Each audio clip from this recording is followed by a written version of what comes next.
Bonjour, le Tour de Maurice est parti sur des chapeaux de roue. Aujourd'hui, une nouvelle étape palpitante.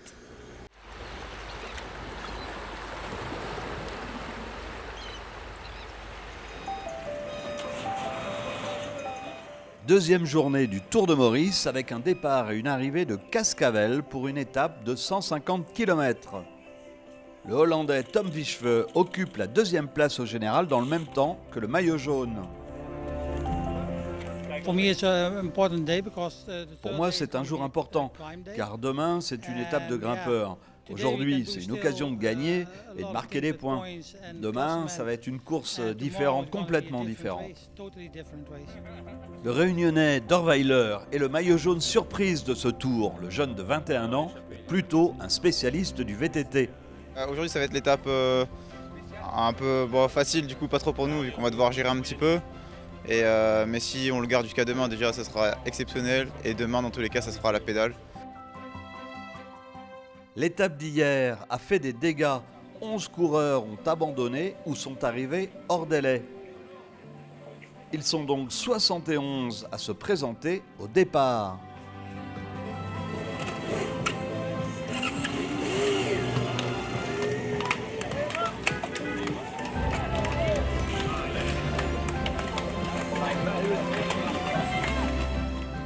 L'étape n'est peut-être pas montagneuse, mais elle grimpe régulièrement.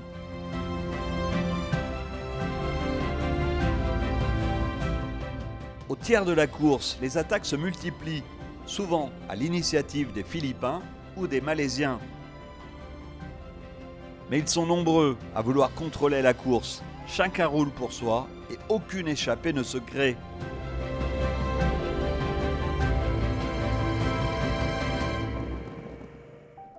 La première partie de la course se dirige vers Bain-et-Bourg, dans le sud-est de l'île.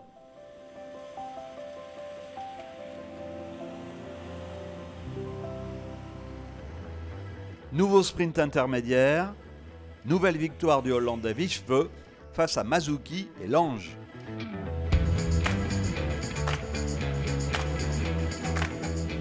Les paysages sont magnifiques entre plantations de thé et grandes allées boisées. Pour les Mauriciens, courir à la maison permet d'avoir des supporters dévoués.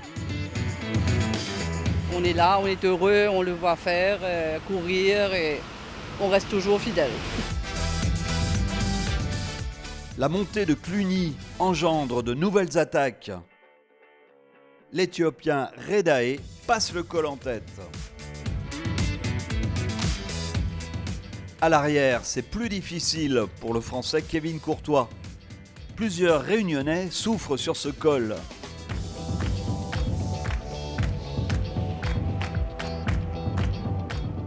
Kilomètre 60, le Sud-Africain Hofmeyr tente de s'échapper, ce qui n'est pas au goût de ce canidé distrait.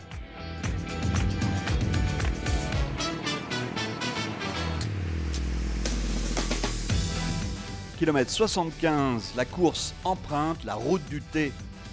Deux coureurs sont devant, l'Ougandais Laurence Loro et le Malaisien Mohamed Modzarif. Deux coureurs se relaient, leur avance va monter à 1 minute 45. Mais derrière, les équipes de rouleurs ne veulent pas laisser passer la chance de finir l'étape au sprint. Les deux coureurs sont repris à 15 km de l'arrivée. Le sprint est lancé très tôt. Le Sud-Africain Thiago Silva l'emporte facilement devant l'Espagnol Lozano. A noter la très belle troisième place du maillot jaune. D'abord, il faut que je remercie mon équipe. Ils ont contrôlé toute la journée, surtout dans les montées. Ouais, c'est un beau travail d'équipe aujourd'hui. Dorweiler conserve son maillot jaune, au moins jusqu'à l'étape reine de demain. La troisième place. Merci à Guillaume, merci à Benoît. Je vous propose maintenant une balade exceptionnelle dans le secret de nos forêts.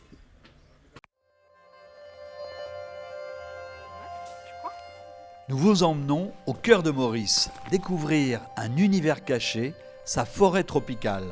Quand l'homme est arrivé, il a trouvé une forêt. Cette forêt, c'est la forêt indigène. Et parmi ces 600 arbres, il y a à peu près 40% qui sont endémiques, c'est-à-dire des indigènes qui ont développé des caractéristiques pour devenir uniques au monde. L'arbre a adopté 2 types de feuillage, un feuillage à l'état juvénile et un feuillage à l'état adulte. Et puis le deuxième phénomène, cette faculté d'arborer un feuillage avec des couleurs très vives pour effrayer les prédateurs. La couleur rouge est phénomène de toxicité. À l'époque, il y avait peut-être 100 000 à 200 000 tortues sur l'île et c'était une façon de se protéger contre la gourmandise des tortues.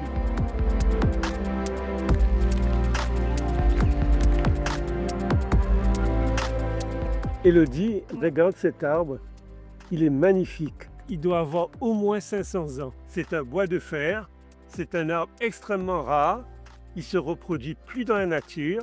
Donc ça veut dire si ces arbres-là meurent, il n'y aura plus jamais... C'est vraiment un vestige de l'histoire de l'île Maurice. Cette île, elle est vieille de 8 millions d'années. Donc ce n'est pas étonnant que ces arbres ont évolué de manière effectivement à devenir uniques au monde. C'est une vraie richesse pour la planète et il faut bien sûr protéger cette forêt. Après ce beau moment, on se retrouve demain sur TV5 Monde. Au revoir!